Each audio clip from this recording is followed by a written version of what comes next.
Nu er det 13-15 år siden, dine forældre sagde ja til, at du troede på Gud. Men nu har du selv muligheden. Det kræver dedikation og selvdisciplin. Dertil har vi motivationsfaktoren, som er bygget op som et reward-system. Systemet virker sådan, at hvis du er engageret og går op i din konfirmationsforberedelse, optjener du point, som du kan bruge senere hen. Dette reward-system er med til at give et stærkt sammenhold mellem dig og dine kammerater, som du bliver konfirmeret med. Der er mange fordele ved at blive konfirmeret. Det giver en større indsigt i de kirkelige og menneskelige værdier, men det kan også være med til at give et rigtig godt sammenhold.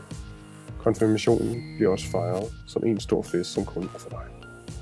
Hvis sammenhold, oplevelse, udfordring, der belønner sig med en kæmpe fest er noget for dig, så er du klar til at træde ind i de voksnes rækker, og så er konfirmationen en rigtig vej for dig.